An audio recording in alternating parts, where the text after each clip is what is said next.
Colombia está viviendo uno de los momentos más difíciles en los últimos años en reivindicación social. Los cafeteros hicieron paro exigiendo mejores precios y más apoyo del gobierno y del gremio y lograron el incremento del subsidio. Aislaron ciudades y regiones, provocaron desabastecimiento de alimentos y combustibles. También hubo paro de transportadores de carga, quienes ya lograron su cometido, una disminución del precio del combustible. Hay huelga de los trabajadores de la Universidad Nacional y en el sector privado.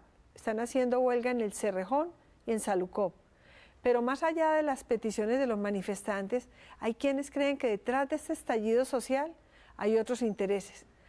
Para tratar de ver lo que hay detrás de estos brotes de malestar e inconformidad, estamos hoy con Aurelio Suárez, a mi derecha, Aurelio. Ingeniero, conocedor de los temas económicos y sociales del país, además es un líder político de izquierda. Jaime Sorzano, presidente de la Federación Colombiana de Transportadores de Carga, Colfecar, uno de los gremios que reúne los camioneros que estuvo en paro hasta hoy en la madrugada y que gracias a Luis Fernando Velasco, senador de la República, que ayudó mucho en la mediación también, senador por el departamento del Cauca, una de las regiones que está prácticamente más aislada como consecuencia de los bloqueos por el paro cafetero y una de las zonas más afectadas por violencia y también por problemas sociales. De modo que hoy estamos para debatir los temas de los paros y de las inconformidades sociales. Al presidente Colfecar yo le pregunto, ¿usted cree que sin paro habrían logrado las reivindicaciones sociales o que era necesario el paro? Pues lamentablemente se ha venido demostrando que el paro es la fórmula de solución, así nosotros no comulguemos con ese punto de vista. Por lo menos 18 o 20 cartas insistentes ante el Ministerio de Minas y Energía y el Ministerio de Hacienda para revisar la fórmula del cálculo de los precios del ACPM, con la cual no estamos de acuerdo, por supuesto. Sin embargo, pudo más el paro y terminaron cediendo y aceptando una fórmula bajo la presión y de la fuerza que nosotros hubiéramos querido por otros métodos más acordes con las necesidades del país y del sector. O sea, para salirse con la de uno se necesita paro. Parece que eso es lo que se quiere demostrar, porque cuando se hace paro hay dos polaridades, el que lo hace y el que se lo deja hacer. Creemos que en este caso el que se lo dejó hacer tiene una responsabilidad importante. ¿Usted por qué tuvo que intervenir? Tenemos una gran ministra, tenemos un buen ministro de Minas y Petróleos. ¿Por qué tuvo que intervenir en ese paro? ¿Compartía las peticiones o por qué tuvo que intervenir un senador? Noemí, déjeme enganchar con la intervención del doctor Sorzano, y es, en Colombia, básicamente en Nariño y en el Cauca, dicen que es mucho más importante 1 kilómetro de Panamericana que 40 discursos de senador. Y se está demostrando que es cierto. Llevo haciendo este debate de precios de combustibles hace 4 años, entregando argumentos que creo que no han podido ser refutados. Y sin embargo, solo se pueden hacer unas modificaciones a la política, no cuando se convence a un ministro en el Congreso, sino cuando se sienta a unos ministros en un paro. Entonces, y eso me parece muy delicado. ¿Estuvo de acuerdo con el paro? Estuve de acuerdo con la justeza, estuve de acuerdo con los argumentos y estuve de acuerdo con que en este país hay que comenzar a revisar unas cosas que no son verdad para Dios. Mire, anoche a las 10:30, 11, primero me llamaron buenos amigos camioneros y luego muy amablemente los señores ministros. Fui, acompañé, di algunas ideas, algunas de estas terminaron acogiéndose y cuando yo me devolvía a eso de las 3, 4 de la mañana para mi casa, yo pensaba, increíble, ¿no? Increíble que un debate tan documentado termine convenciendo no por la fuerza de la razón, sino por la fuerza de la fuerza. Por la fuerza de la presión. Aurelio, a mí me preocupa mucho que si logramos avanzar en los temas de la paz, pues la falta de, no sé, de análisis razonable de las partes o algo, nos aboque a vivir pues permanentemente en presiones de fuerza. O estaremos demonizando. ¿Usted qué opina sobre la materia? Yo creo que hay 3 elementos que a mi modo de ver deben tenerse en cuenta. En primer lugar, el país hace cerca de 2 décadas instauró lo que llaman las políticas neoliberales. Y bueno, digamos que durante un tiempo el crecimiento de la economía y ciertas cosas demostraban que eso, es decir, la discusión se volvió casi teórica entre quienes teníamos un modelo económico distinto, pero aquí estamos viendo el coletazo de una serie de medidas y de políticas que llaman a la reflexión y a su revisión. El caso más específico es el caso de los caficultores. usted muy bien conoce, Noemí, y el senador, y por supuesto aquí el doctor Sorzano, que la caficultura realmente estuvo protegida durante casi un siglo, hasta cuando se acabó el Pacto Internacional de Cuotas. A partir de entonces vino el libre comercio y esas instituciones que habían estado regiendo la caficultura empezaron a perder protagonismo, empezaron a perder importancia en el mercado, y lo que vemos hoy es una consecuencia de este asunto. Pero hay un elemento también que quiero mencionar, que es el segundo. También ha habido ineficacia en el gobierno actual. Yo creo que este paro de cafetero era totalmente evitable. Todo el país conoció que hubo una marcha de 25.000 caficultores en Manizales hace 8 meses. Después hubo manifiestos pagados en los periódicos. El mismo presidente Santos fue a Chinchina, lo chiflaron y no pararon bolas de que de verdad había una inconformidad. ¿Sabe a mí qué me preocupa? Me preocupa tremendamente los caficultores, que realmente tienen un problema muy grande y que merecen el apoyo.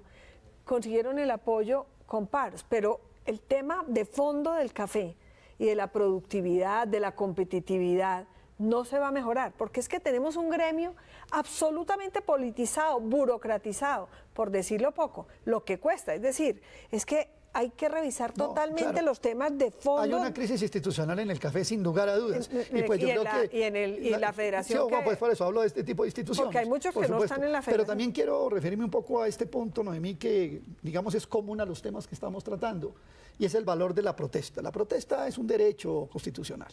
La protesta pública y pacífica es un derecho constitucional. Y es más, en el mundo, en Europa, usted misma que conoce muy bien el mundo europeo, sabe que estos agricultores europeos del tomate salen y se toman van al Parlamento en Bruselas y hacen su cosa, y en fin, ¿cierto? Y es un mecanismo, válido. Pero le quiero decir algo, muy válido.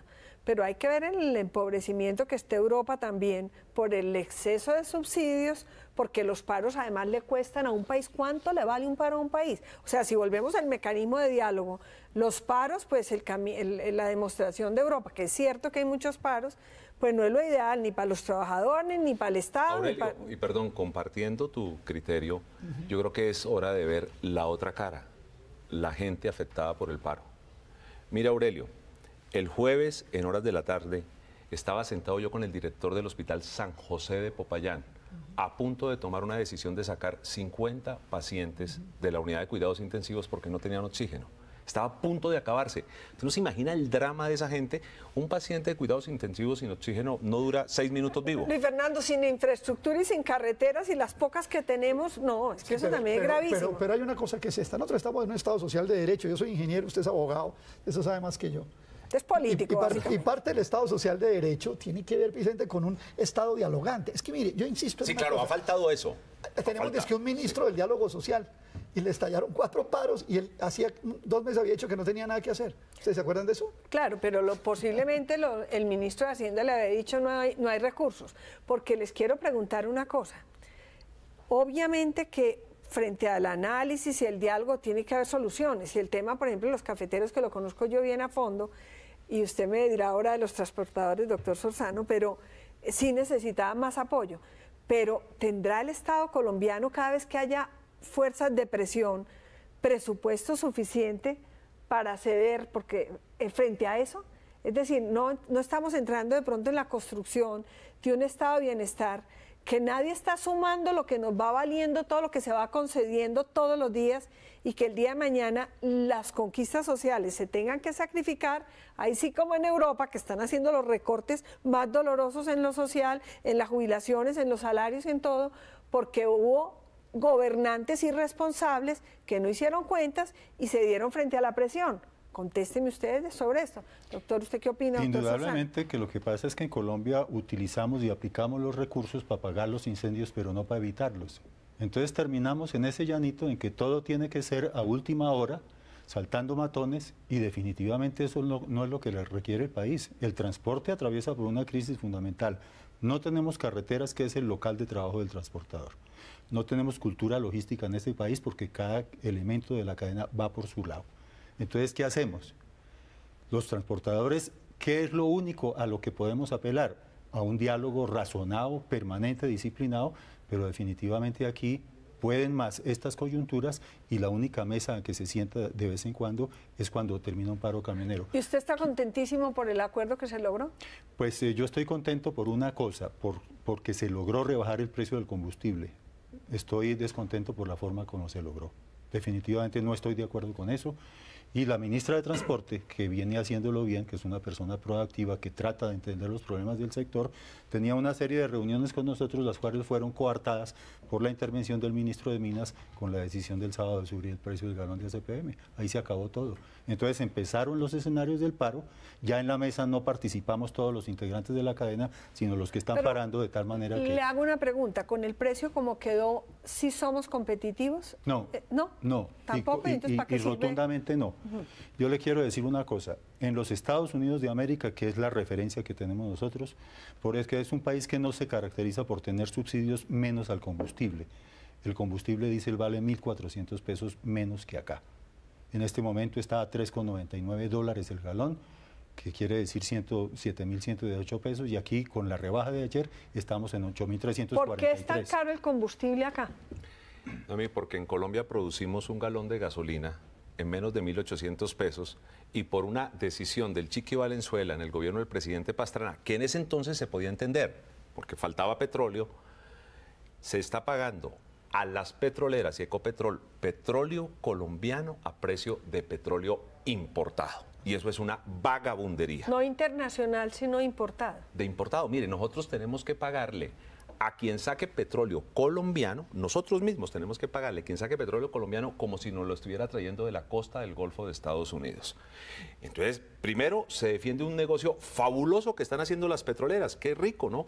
Nosotros pagándole la tercera parte del petróleo que produce en el país, que es más o menos la tercera parte de lo que nosotros consumimos, pagándoselo a precio importado, cuando el resto de países del mundo que exportan petróleo tienen unas tarifas primero para el petróleo de consumo nacional. Senador, ¿y entonces usted cree que a punta de presión vamos a conseguir lo que usted viene buscando hace 4 años? Pues va a terminar reventándose. Es malo. Es malo porque, a ver, primero, aquí han querido decir que el debate de los combustibles es un debate de unos señores que quieren defender a unos ricos que tienen carro. Ese es el argumento, perdóneme, pero es el argumento más estúpido que yo he oído. Primero, porque el combustible lo usa todo el mundo, inclusive el que no tiene carro. El impuesto más regresivo es el del combustible, porque paga igual el combustible el dueño del banco y el mensajero del banco, como para que nos vamos ubicando. Segundo, cuando usted le cobra un altísimo precio del combustible, le quita ventajas comparativas a la industria nacional. Bueno, vamos a parar un momento enseguida, que tenemos unos comerciales.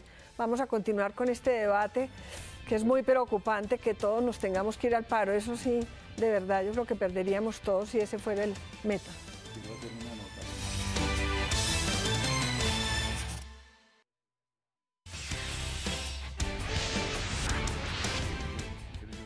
Una puntadita para darte el pie. Bueno, usted tenía el uso de la palabra, senador. Entonces, ¿qué termina pasando, Noemí? Que terminamos nosotros los colombianos subsidiando las utilidades de Ecopetrol. Ecopetrol produce un producto que es gasolina a menos de 1.800 pesos y tenemos que pagársela a 5.400 y después de eso pagar 2.500 pesos en impuestos al gobierno nacional. Es un debate bien complicado. ¿Usted qué opina como presidente del gremio de los transportadores? Es que son 4 pájaros de un tiro con la política. Pagar impuestos, servir de caja obviamente del gobierno, pagar los subsidios a los biocombustibles y equiparar los precios internacionales. 1, pero no 4. Pero también tenemos que pensar en que tenemos que ser competitivos, productivos, porque no podemos acabar con la industria nacional. Y me estaban diciendo en este momento que se anuncia para esta tarde un paro también de arroceros. Entonces, este tema se nos está volviendo porque los cacaoteros alcanzaron a amenazar con el paro y les duplicaron el subsidio. ¿Hasta dónde vamos a poder presupuestariamente subsidiar? ¿Hasta dónde tiene que ser con paro que se consigan los resultados? Yo tengo una preocupación grande. No todo es presupuesto, no se asuste tanto. Mire, lo que acaba de decir Luis Fernando, nada tiene que ver con el presupuesto. ¿Sí? Segundo punto, el caso del café. Los caficultores no solamente están pidiendo el subsidio, están pidiendo temas crediticios, están pidiendo el tema de los insumos, de los fertilizantes. La caficultura colombiana es altamente intensiva en uso de fertilizantes. Yo le quiero dar este dato. En Colombia, cuando usted promedia los fertilizantes básicos, y eso también tiene que ver con los arroceros, de una vez lo despachamos, están 30% por encima de Brasil. ¿Cuál es la economía cafetera con la que nosotros competimos? Brasil. Y resulta que tienen 30% de los competimos con Vietnam, con Ecuador, pero digamos, Perú, pero no nuestro referente latinoamericano, y es la primera economía cafetera del mundo. O sea, uno tiene que poner un referente, pues... Pero todo lo que me mencionó ahora vale plata. No, sin excepción. no, no, Los no. créditos obviamente tienen que ser a buena No, no, tasa. pero ojo, porque estas tasas de no, Colombia, las- entre otras, las las tasas de interés Noemí, de Colombia son no, perdón, abusivas. Y eso va a ser disculpe, otro los debate. fertilizantes no pagan arancel. No pagan arancel. O sea, el que lo trae se gana, ¿sabe? Con respecto al precio internacional, los que están trayendo ciertos fertilizantes están ganando el 47%. Por eso es plata, o sea que Bueno, ustedes por eso, tienen pero que cobrar pero menos no es presupuesto del Estado. Del Estado, no. O sea, es un favorecimiento a ciertos grupos y sectores particulares muy puntuales que abusan. Por ejemplo, perdóneme, ya termino con esto, Luis Fernando. Dos casos, agricultura, que es más lo que yo me especializo más. En el caso del arroz, en Colombia hay un oligopolio de arroz, dos o tres firmas que compran el 70% del arroz. Y entonces usted con un mercado controlado de esa manera no puede tener un juego libre, un juego de competencia que le favorezca a los productores ni a los consumidores. No, y también en el café no tuvimos tostadora, no nos hemos especializado. En el del cacao también es muy importante. Ayer hubo un acuerdo con los cacaoteros, pero ¿sabe cómo fue el acuerdo? Sí. Los de Santander, el señor gobernador de Santander pone 400 pesos por kilo. El gobierno pone 800 pesos por kilo. Pero no se logró que la industria dijera, yo pago mínimo tal. Son dos industrias que manejan toda la Usted industria me del cacao. permite, y además me preocupa mucho que sea solamente el tema del subsidio. No, es que los temas de fondo, los estructurales, no se resuelven. Entonces, claro, Eso sí es el muy gobierno grave. puede decir, el gobierno puede decir en el cacao, yo pongo una Usted plata, sígase pero metiendo- yo pongo una plata, pero la industria pone un piso, no lo puso. Yo quisiera hacerle una propuesta al gobierno que ojalá nos oyera, porque si no me toca irme a paro, eso sería muy grave. Le propongo al gobierno que después de estos arreglos y estos subsidios, entremos ahora sí en el análisis y reflexión de cada uno de los sectores. Es decir, cómo salvamos el sector de los cafeteros, cómo salvamos el sector de los transportadores para que puedan ser Los competitivos. paneleros, Los ojo. paneleros, los arroceros. Los que Es decir, vienen. no podemos seguir ¿Sabe por qué lo de la panela es resolviendo grave? coyunturalmente los temas, saliendo del problema sin entrar con las soluciones ¿Sabe de por fondo. qué lo de la panela es grave? Porque se están importando 300.000 toneladas de azúcar. Entonces, el azúcar que no está saliendo se va a panela. Y estamos quebrando a los campesinos, pero déjeme dar un dato, a mí que es increíble. Al finalizar el año, el ministro de Hacienda sale feliz a decir, tenemos superávit. Hacía años no lo teníamos. Y tenían 9 billones de pesos guardados en regalías que no ejecutaron. Bueno, o sea, es que el crisis tema en el agro. Oye, el tema del centralismo No. con el manejo de las regalías, es decir, que le vaya la bendita mermelada a más gente, está muy bien. Pero, se tiraron el acto legislativo con la ley. Exactamente, eso sí, hay Una que ley. hacer una reglamentación totalmente distinta, porque si no... Y a nosotros nos están debiendo 1 billón de pesos para chatarrizar vehículos. Y la plata está, ¿no? Curiosamente, nosotros pagamos por matricular un vehículo nuevo, cada vez que lo hacemos, pagamos una póliza de chatarrización que vale 70 millones para una tractomula, 50 para un doble troque y 35 para un sencillo. Se han recaudado 1.3 billones de pesos, se han ejecutado 240.000, nos deben 1 billón de pesos para chatarrización ¿Y esa no hay plata dónde recursos. dicen que está? La tiene el Ministerio de Hacienda, pero ahora le toca... ¿Pero en dónde la tiene? No, pues, ¿Hay un rubro ¿qué es? con No, esos le toca recursos? implementar un incremento presupuestal ante el Congreso de la República para podernos devolver la plata. No vaya a ser que para devolvernosla nos la estén cobrando a través de incrementos en el combustible. Sí, es que Noemí, pero yo eso creo sí. que es muy importante lo que usted ha dicho. A mí me parece que en este momento en el país hay un problema social, que digamos, hay una conjunción de conflictos, pero hay que sintonizar al gobierno con los sectores. A mí me parece muy válido que ahora salgan 5 ministros a andar por todo Colombia. ¿Por qué no lo hicieron antes? Hay una falta de sintonía del gobierno nacional con las regiones. Para mí sobre eso no hay ninguna duda. Y con los sectores Pues yo creo productivos. que esa sería una propuesta de verdad que aquí la mesa pudiera plantearle al gobierno, es decir, que se sienten a conversar para salvar los sectores, para mirar los problemas de fondo y no para manejar en la pura coyuntura las circunstancias. Pero Por ejemplo, que ¿usted ha encontrado sean- interlocución en lo que viene trabajando y pidiendo, o para usted es difícil? ¿Cómo es el tema con un senador que se especializa en un tema sobre combustibles, sobre temas energéticos? ¿Usted encuentra interlocución o es Yo muy encuentro, Noemí, yo encuentro la interlocución que encuentra el ciudadano que llega a un edificio y hunde en el citófono. Uno habla, pero no tiene, pero parece que no lo escucharan. O sea, como que no puede uno comunicarse. Realmente lo atienden, le dan una cita, pero es que yo veo que los se les va teléfonos, marque uno, exacto, marque dos, marque se tres. les va reventando las cosas. Noemí, y voy a decir una cosa porque las cosas hay que decirlas. me gusta que 4 ministros salgan a recorrer las regiones y yo creo que el presidente va a tener que llamar a los ministros, a algunos les va a tener que decir que eran mejores columnistas que ministros y los tiene que devolver allá. Es una vergüenza, como dice usted, que al ministro de Agricultura se le haya reventado un paro. Y el agro, y el agro. Hombre, por Dios. Tal vez... ¿Por qué es una vergüenza? Es decir, si al ministro le dice el ministro de Hacienda que no hay plata o planeación que no se puede y él pues le toca armonizar pues el tema. Ministra, miren el ejemplo suyo. Cuando a un ministro no le dan herramientas, pues renuncia y dice qué está pasando. Pero es que en este país, o hace un paro, o hace un paro. ¿Sí? Pero mire, en un mes le ha reventado. Es muy grave el tema. En un mes le ha reventado arroceros, algodoneros y maiceros en Córdoba y Sucre, y cafeteros y cacaoteros. Y viene paneleros. Y leche. Y los azucareros, inclusive los grandes, están que vuelan. Claro, no, es que no hay política sectorial, no hay un trabajo sectorial. No, y tenemos el tema, Portas, de pensiones que se está analizando, ojalá muy a fondo. El tema de salud, que también tiene unos problemas de recursos y lo de las EPS, que es muy delicado.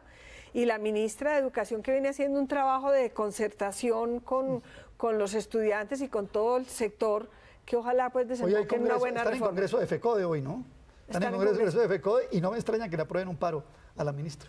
Bueno, entonces prepárense porque nos quedan unos pocos minutos y vamos a hacer como recomendaciones que convengan. Es decir, no puede ser que nos tengamos que ir a paro para tener interlocución. ¿Cómo hacer para conectar los temas sociales a las decisiones y cómo hacer para que el presupuesto nos alcance para todos sin que se ponga en riesgo la economía del país?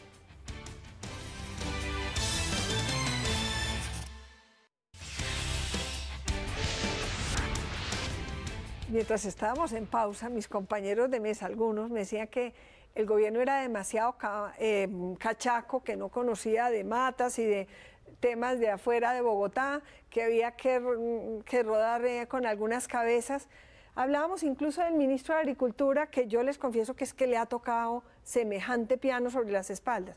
¿Qué hace un ministro si le dicen que no hay plata, que no puede ceder?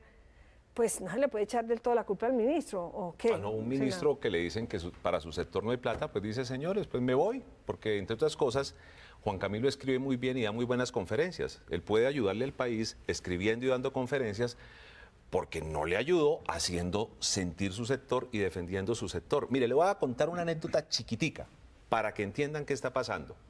Arrancaba el gobierno del presidente Santos y le puse una queja que el pasado gobierno, porque yo era la oposición, había bloqueado un proyecto hermosísimo para volver el lago de la Salvajina en un gran productor de tilapia.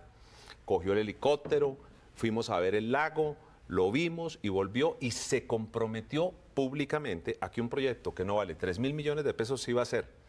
Al día de hoy no han podido arrancarlo, bueno, él está dando ausente. la orden. A ver, el senador está ausente, hay que preguntarle a ver qué es lo que ha pasado. A mí les confieso que me parece que con todo el tema de ley de tierras, de víctimas, todo el tema de la agricultura y todo... tampoco va bien. No ha logrado todavía restituir las primeras 20.000 hectáreas. Todavía no va bien. Yo creo que es que son muchos problemas y además ha habido que cambiar las leyes, las normas. Pero yo diría una cosa, pero sí, yo sí creo una cosa. Cuando usted en un mes le estallan todos los sectores de la agricultura, ahí está pasando algo. Pero el peor problema del doctor Juan Camilo, y lo digo de manera muy respetuosa, es la forma como ha tratado a los sectores. Entonces, cuando sale alguien, dice, no, es que ese es el polo con Uribe, que no sé qué. Te sale otro, no, es que esos son unos ricos. El otro no, es que... Y a todo el mundo lo va descalificando. ¿Su recomendación es cambiar ministros? ¿O porque es que aquí vamos a que para que funcionen los reclamos sociales se necesita el paro? ¿Ustedes, su recomendación es que rueden cabezas? No, mi recomendación son dos. Sí. Una, hay una serie de políticas que se les han impuesto a los sectores que tienen que revisarse. Por ejemplo, el tema del precio de la gasolina, eso hay que revisarlo en Colombia, eso, olvídese, eso se agotó. Hay políticas, por ejemplo, en términos de la famosa libertad vigilada para el precio de los fertilizantes de la agricultura. Eso fracasó. Tiene que haber control de precios de fertilizantes en la agricultura, cosas de ese estilo. Y fuera de modificar esas políticas, poner equipos que las logren hacer eficaces y que las logran poner a andar. Y coger sectores. Hay un sector que comienza a dar resultados. Limpiarnos un poquito de neoliberalismo, si quiere que se lo digo así suave. Mejor dicho, usted lo que quiere es un cambio de gobierno. Espérense para las elecciones. No, porque este gobierno está haciendo cosas. Mire lo que hizo con los confeccionistas. Cogió un sector, lo trabajó, hizo un acuerdo, se reunieron 7.000 confeccionistas en Medellín con el señor presidente, le presentaron unos argumentos, le presentaron unas cifras, cifras increíbles, Noemí. El 80% de los importadores de confecciones a Colombia estaban entrando confecciones pero de no hubo prendas a paro, menos de ahí un no dólar. hubo paro. No, fue un diálogo. Entonces, o sea, ¿qué es? ¿Reunirse con el presidente? mire, Y, sí, ¿cómo es el que, tema? ¿sabe qué es lo triste? ¿Sabe qué es lo triste? Que para tomar decisiones uno tenga que reunirse con el presidente. El presidente entendió el problema, defendió el problema y se puso al lado de los confeccionistas. Pero eso tienen que hacerlo con todos los sectores. Perdóneme un segundo, pero entonces con todos los sectores tocaría cambiar la política de los TLCs, porque eso... a mí no me da miedo. A mí no me da miedo que se hable de eso. En el mismo marco, es que mire, lo que se hizo en los confeccionistas en el marco de los TLCs. Cuando un país como China da subsidios, Estados Unidos, en la agricultura. El TLC dice que uno tiene aranceles para defenderse. Eso fue lo que se hizo. Los subsidios, Estados Unidos de la Unión Europea, Estados Unidos y Unión Europea no renunciaron a los subsidios en los TLCs. Bueno, pero no, en la economía de ellos sí que va mal. Lo que queremos nosotros exactamente es no tener la crisis que tiene Europa y mire los pueden ir en los TLCs. A ver, doctor Sosa. Las políticas gubernamentales son demasiado complejas. En el caso del transporte abarcan todas las carteras ministeriales. Digamos, el más importante es el transporte, minas y energía, el tema de planeación nacional, el tema de Hacienda, el tema de defensa. Si no hay una sintonía de todas las carteras alrededor de la política pública en materia de transporte, vamos a fracasar. Creo que el liderazgo de la política la debe llevar la ministra del ramo, que nos brinda confianza, que creemos que lo viene haciendo bien, pero se le atraviesan otros colegas con decisiones, como en el caso del combustible, que echan por tierra todo. Ya me dicen que se nos acabó el tiempo, qué maravilla haberlos oído, pero un minuto. Si no cambia Santos, no lo reelige. ¿A usted que le metió política? A ver, yo creo que quedan varias lecciones. Manejar coyuntura es muy incompleto. Hay que tomar todos los sectores con los que con el paro se ha arreglado y estudiar a fondo los problemas y prevenir. Es decir, los otros que están a punto de entrar y los sectores de la industria que están con dificultades, hay que atenderlos. Los problemas sociales no hay que dejar que lleguen al extremo, porque ojalá que no sea a través de paros y de presión que resolvamos los problemas.